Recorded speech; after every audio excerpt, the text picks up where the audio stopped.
नमस्कार, शाम के 7 बजने को है। शंखनाद में आप सभी का स्वागत है। आपके साथ मैं हूं चित्रा त्रिपाठी। देश के सबसे विश्वसनीय, लोकप्रिय और नंबर 1 शो शंखनाद इस वक्त आप देख रहे हैं आज तक पर।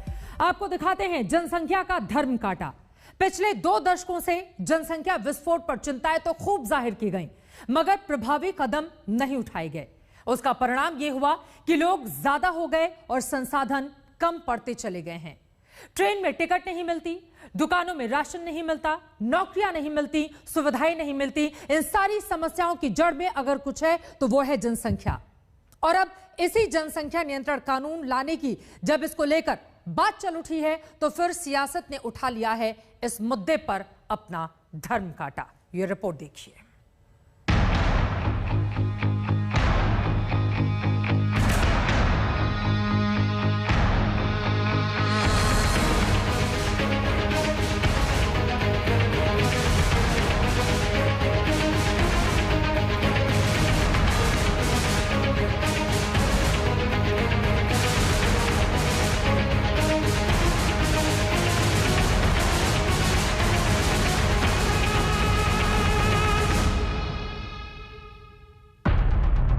राशन के लिए कतार लगाए चेहरे,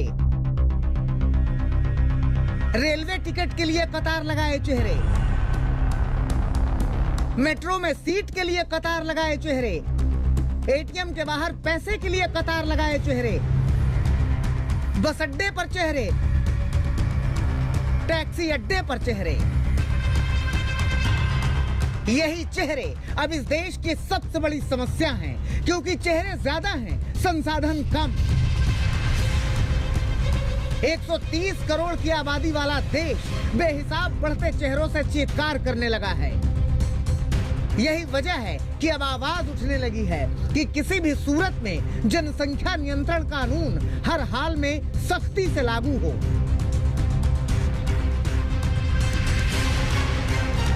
असम के बाद यूपी में इसकी पहल शुरू हुई है। यूपी विधि आयोग जनसंख्या नियंत्रण कानून बनाने की ओर कदम बढ़ा चुका है। देखिए, हमारे यहाँ जनसंख्या विस्फोटक स्थिति में होती जा रही है और उसी वजह से सभी प्रकार की समस्याएं पैदा हो रही हैं। चाहे वो अस्पतालों में समस्या हो, चाहे वो खाद्यान्न की समस्या हो, चाहे वो आवास की समस्या हो, और सबसे बड़ी समस्या रोजगार की है। तो हमारा ये मानना है कि जनसंख्या पर नियंत्रण होना चाहिए। इस कानून का मजमून ये है कि सरकार का जनसंख्या कानून जिसे मानना हो माने, जिसे नहीं मानना ना माने, लेकिन हाँ, जो 2 बच्चे ही अच्छे वाला कानून नहीं मानेगा वो सरकारी सुविधाओं से वंचित रहेगा। उसे किसी तरह की कोई सरकारी सुविधा नहीं मिलेगी। देखिए, प्रयास यही होगा कि जो लोग राज्य सरकार की नीति का पालन करते हैं उनको राज्य सरकार की सभी सुविधाओं का लाभ उनको मिलता रहे। जो लोग इसका पालन नहीं करते या जो लोग इन सुविधाओं का लाभ नहीं लेना चाहते वो स्वतंत्र हैं। उनको जनसंख्या नियंत्रित करें ना करें वो उनका विवेक है। चुनाव से पहले बीजेपी जोर शोर से इस मुद्दे को उठा रही है। जो दल या जो व्यक्ति इसका विरोध कर रहा है उससे मेरा सवाल है कि आखिर बढ़ती हुई जनसंख्या के कारण जो तमाम समस्याएं खड़ी हो रही हैं उस पे उनका क्या विचार है। लेकिन यूपी सरकार का ये कानून जब आएगा तब आएगा, लेकिन इस कानून पर यूपी में सियासत गर्मा गई है। सही बात यही है कि बीजेपी सरकार बुरी तरीके से विफल हो चुकी है। उत्तर प्रदेश में लगातार योगी आदित्यनाथ जी के नेतृत्व में उत्तर प्रदेश विनाश के रास्ते पर जा रहा है। अपराध बढ़ता चला जा रहा है, महिलाओं के साथ अत्याचार बढ़ता चला जा रहा है, बेरोजगारी बढ़ती चली जा रही है। कांग्रेस पार्टी श्रीमती प्रियंका गांधी जी लगातार जब आप अपराध बेरोजगारी पर बात कर रहे हैं तो उत्तर प्रदेश की भाजपा सरकार आदित्यनाथ जी के पास कोई जवाब नहीं, इसलिए ये लोगों को गुमराह करने के लिए इधर और उधर की बातें कर रहे हैं। अकेले कांग्रेस ही नहीं, समाजवादी पार्टी का भी यही मानना है कि योगी सरकार अपनी नाकामियों को छिपाने के लिए ये सब कर रही है। क्योंकि सरकार को पता है कि उसने 4.5 साल में कोई काम नहीं किया, तो जनता का ध्यान भटकाने के लिए वो जानबूझ के इधर उधर के मुद्दे लेके आना चाहती है, करना कुछ नहीं है। सियासत अपनी जगह है, मगर जनसंख्या बनकर तेजी से बढ़ रहे ये चेहरे चिंतित करते हैं। अगर यूं ही जनसंख्या बढ़ती रही तो खाने के लाले पड़ जाएंगे। ऐसे में बेहतरी तो यही कहती है कि जनसंख्या नियंत्रण के लिए प्रभावी कदम बगैर किसी भेदभाव के उठाए जाने चाहिए। लखनऊ से संतोष शर्मा के साथ आज तक ब्यूरो। उधर उत्तर प्रदेश में धर्म के नाम पर अधर्म का ऐसा खुला खेल खेला गया जो सामने आया तो सन्न कर गया। भरोसा ही करना मुश्किल होने लगा कि प्रशासन की नाक के नीचे धर्मांतरण का घिनौना कांड हो रहा था। अफसोसनाक ये था कि धर्मांतरण उनका हो रहा था जो गरीब थे, मजलूम थे, बेबस थे, बेचारे थे। इनमें असहाय महिलाएं थीं, बेसहारा बुजुर्ग थे, अनाथ बच्चे थे और मुसीबत के मारे मूक बधिर थे। इन्हें रोटी का लालच दिया गया, छत का लालच दिया गया, पैसों का लालच दिया गया। आप भी देखिए गुनाह का ये धर्म काटा।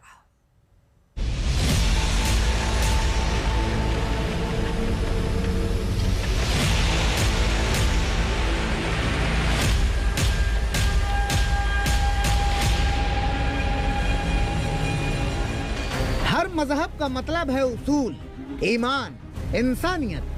लेकिन इसी मजहब की आड़ में कई बार रची जाती हैं साजिशें, किए जाते हैं गुनाह, बनाया जाता है शिकार मासूम, मजलूम और मुश्किल में फंसे इंसानों को। मजहब के नाम पर साजिश का ऐसा ही जाल बुनने वाले 2 आरोपी अब यूपी एटीएस के फंदे में फंस गए हैं और इनकी गिरफ्तारी के बाद जो खुलासे हो रहे हैं वो बेहद हैरान करने वाले हैं, क्योंकि ये दोनों धर्म परिवर्तन कराने वाले बड़े नेटवर्क से जुड़े हैं।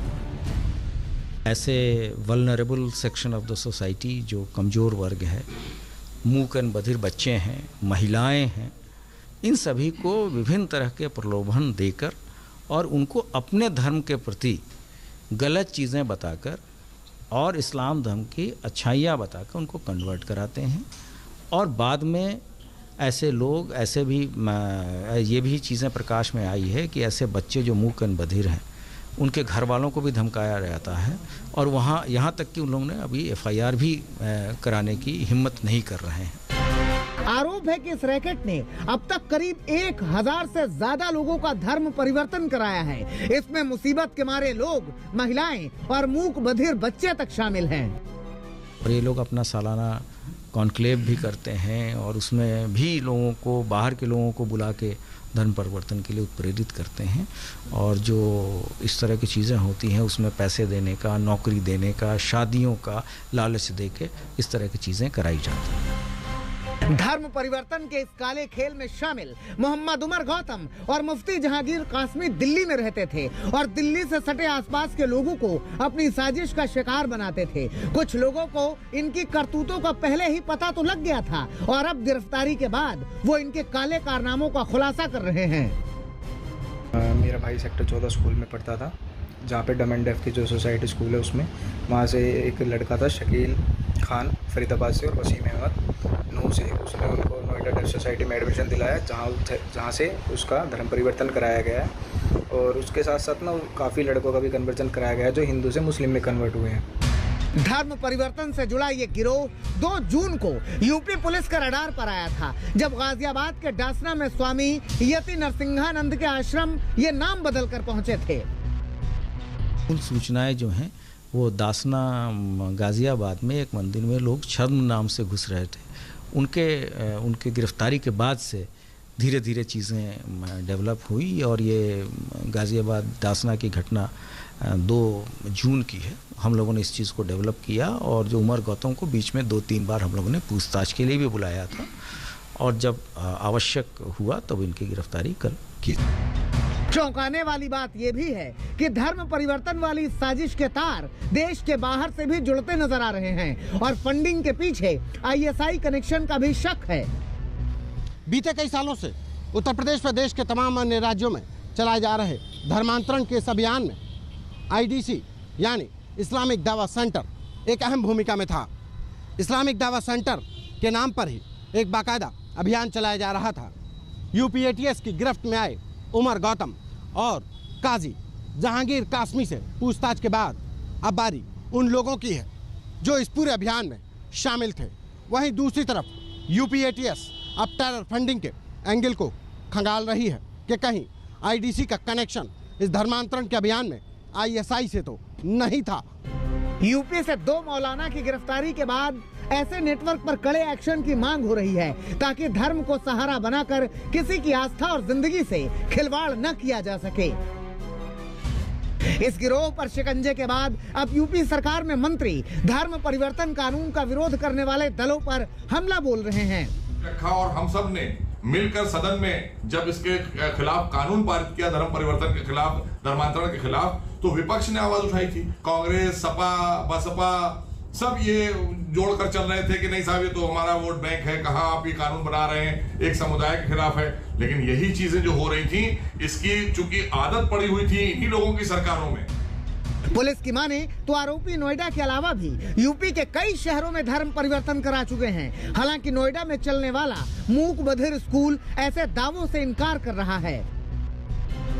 धर्म परिवर्तन के इस मामले को लेकर यूपी में नई जंग शुरू हो गई है। मुस्लिम धर्म गुरु इसे मुसलमानों के खिलाफ माहौल बनाने की साजिश बता रहे हैं। साथ ही कह रहे हैं कि जांच के बाद पूरा सच सामने आ जाएगा। लिहाजा इस तरीके की बातें करके कहीं न कहीं एक मुसलमानों के खिलाफ एक माहौल बनाने की कोशिश की जा रही है, जिसको कहीं न कहीं इलेक्शन में जिससे फ़ायदा हासिल किया जा सके। जो लोग पकड़े गए हैं उन पर आप उनका इन्वेस्टिगेशन करें और इंशाअल्लाह जिस तरीके से पहले लोग बाइज्जत बरी हुए हैं, हमें उम्मीद है कि इस बार भी जिन लोगों पर ये कसूर आयद किया जा रहा है वो लोग भी बाइज्जत बरी होंगे। इस पूरे मामले की इंक्वायरी होनी चाहिए और हमें इस बात को भी जहन में रखना चाहिए कि किसी को भी हम उस वक्त तक मुजरिम नहीं करार दे सकते जब तक कि उसका अदालत में जुर्म साबित ना हो जाए। हालांकि मजहब के नाम पर धर्म परिवर्तन के खेल की कहानी बेहद डरावनी है। यूपी पुलिस दावा कर रही है कि जल्द ही इस काली कहानी के सारे किरदार सामने होंगे। लखनऊ से संतोष कुमार और अभिषेक मिश्रा के साथ तंसीम हैदर, नोएडा, आज तक। धर्म परिवर्तन के धर्म कांटे के बीच अब बात पंजाब में सियासी धर्म कांटे की। दिल्ली के मुख्यमंत्री अरविंद केजरीवाल ने पंजाब में अपना चुनावी शंखनाद कर दिया है।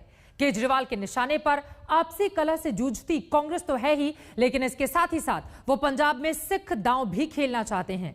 वो इस कोशिश में है कि सिखों की भावनाओं के भार के सहारे वो पंजाब में सत्ता तक पहुंच जाएं।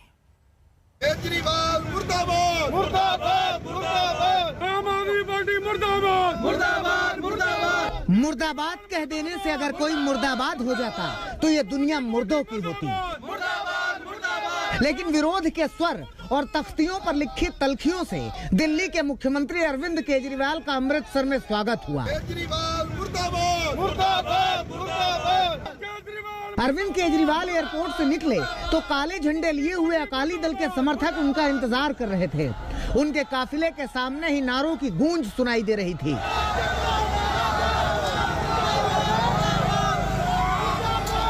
लेकिन अरविंद केजरीवाल एक मंझे हुए राजनेता की तरह विरोध करने वालों के सामने से बगैर कुछ कहे गुजर गए, क्योंकि अरविंद केजरीवाल का पंजाब में चुनावी शंखनाद है। ये कवायद है पंजाब में सत्ता के सिंहासन पर नया चेहरा बनकर बैठ जाने की। जैसा देश वैसा भेष सिर्फ कहावत नहीं है, सियासी जमातें इस कहावत को आत्मसात किए हुए हैं। अरविंद केजरीवाल भी पंजाब में पंजाबियों की बात कर रहे हैं। आज तक पंजाब के लोगों को बरगाड़ी कांड में न्याय नहीं मिला। आम आदमी पार्टी की सरकार बनेगी, बरगाड़ी कांड के जो भी मास्टरमाइंड थे उनको सजा दिलाएंगे और पंजाब के लोगों को न्याय दिलवाएंगे। बरगाड़ी कांड एक ऐसा कांड था जिसने सिखों की भावनाओं को भीतर तक निचोड़ दिया था। कोई भी सिख गुरु ग्रंथ साहिब का अपमान नहीं सह सकता। इसलिए अरविंद केजरीवाल ने भावनाओं के सुलगते लोहे पर सियासी हथौड़ा दे मारा। साथ में इस बात का ऐलान भी कि अगर आम आदमी पार्टी पंजाब में चुनाव जीतती है तो मुख्यमंत्री सिख ही होगा। एक चीज पक्की है, आम आदमी पार्टी का पंजाब का सीएम फेस सिख समाज से होगा। अरविंद केजरीवाल का ये दांव बहुत सधा और सुलझा हुआ है, क्योंकि अरविंद केजरीवाल को मालूम है कि सिखों के प्रदेश में सिखों के बगैर बात नहीं बनेगी और बात बनानी है तो हर वो पैतरा आजमाना है जो आम आदमी पार्टी को सत्ता के सिंहासन तक पहुंचा सके।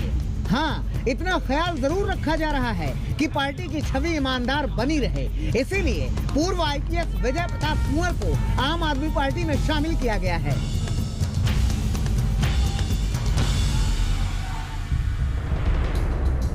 अरविंद केजरीवाल को मालूम है कि पंजाब में राजनीतिक उथल पुथल मची है। अकाली दल बीजेपी से बाहर है। कांग्रेस में नवजोत सिंह सिद्धू और सीएम कैप्टन अमरिंदर सिंह के बीच की कलह खत्म ही होती नहीं दिख रही।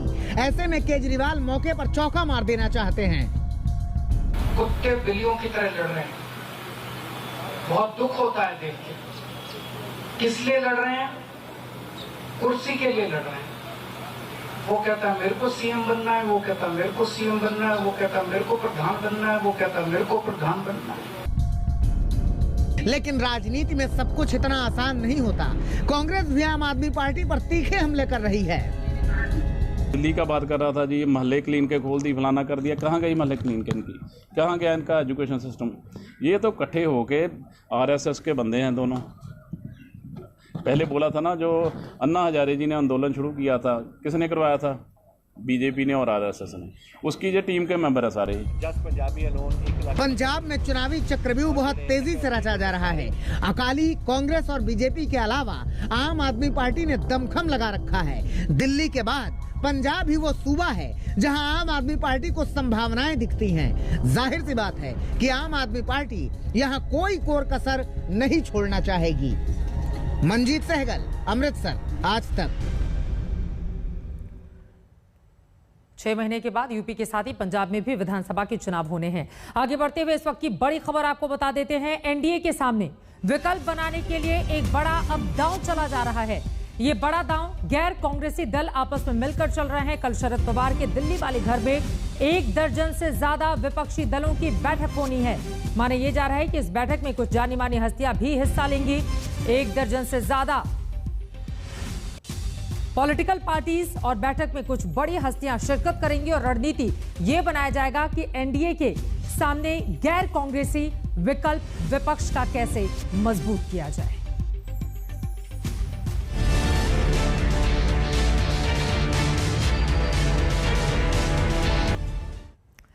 2024 की तैयारी दरअसल ये तमाम क्षेत्रीय दल एक साथ मिलकर अभी से करना चाहते हैं, क्योंकि उनको लगता है कि एनडीए के सामने एक मजबूत विपक्ष रखना जरूरी है ताकि 2024 में एनडीए को चैलेंज दिया जा सके। और मौजूदा वक्त में कांग्रेस पार्टी ये काम नहीं कर पा रही है। आगे बढ़ते हुए कोरोना के खतरों को देखते हुए इस बार अमरनाथ यात्रा इस बार भी उसे रद्द कर दिया गया है। हालांकि भक्त ऑनलाइन बाबा बर्फानी के दर्शन कर सकेंगे और आरती में भी हिस्सा ले पाएंगे।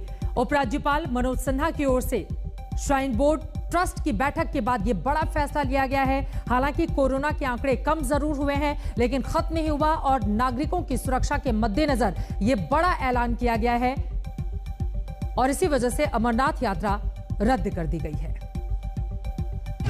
इस बार भी कोरोना ने रोक लगा दी अमरनाथ यात्रा पर। इस बार भी कोरोना ने महादेव के भक्तों को टीस दे दी है। जी हां, लगातार दूसरे साल अमरनाथ यात्रा पर कोरोना का प्रहार हुआ है। तय किया गया है कि अमरनाथ यात्रा इस बार भी रद्द कर दी जाए। जम्मू कश्मीर के उपराज्यपाल मनोज सिन्हा ने कहा, कोरोना को देखते हुए इस साल भी अमरनाथ यात्रा रद्द करने का फैसला लिया गया है। इस बार अमरनाथ यात्रा प्रतीकात्मक होगी। सभी पारंपरिक रस्में पहले की तरह पूरी की जाएंगी। हमारे लिए लोगों का जीवन बचाना भी महत्वपूर्ण है। भक्त भले ही सीधे अमरनाथ यात्रा ना कर पाए, लेकिन वो बाबा बर्फानी के दर्शन कर सकेंगे। 28 जून से भोलेनाथ के भक्तों के लिए ऑनलाइन दर्शन की व्यवस्था की गई है ताकि भक्त बाबा का आशीर्वाद ले सकें। इसके साथ ही बोर्ड ने सुबह और शाम बाबा अमरनाथ की आरती के लाइव टेलीकास्ट का भी इंतजाम किया है। उधर अमरनाथ यात्रा रद्द किए जाने के फैसले पर कुछ संगठन सवाल भी उठा रहे हैं, जिनकी दलील है कि एहतियात के साथ अमरनाथ यात्रा कराई जा सकती थी। हालांकि अमरनाथ यात्रा पर फैसला कोरोना के संकट को ध्यान में रखते हुए किया गया है ताकि भक्तों की सेहत पर कोई संकट ना हो। चित्रा त्रिपाठी के साथ आज तक ब्यूरो। तो बाबा बर्फानी के दर्शन घर बैठे ही ऑनलाइन तमाम भक्त कर पाएंगे। इसी के साथ शंखनाद में एक छोटे से ब्रेक के लिए हम रुकेंगे, लेकिन जब वापस लौटेंगे तो आगे आपको दिखाएंगे हमारी खास पेशकश योगदान। जरूर देखिएगा, देखते रहिए आज।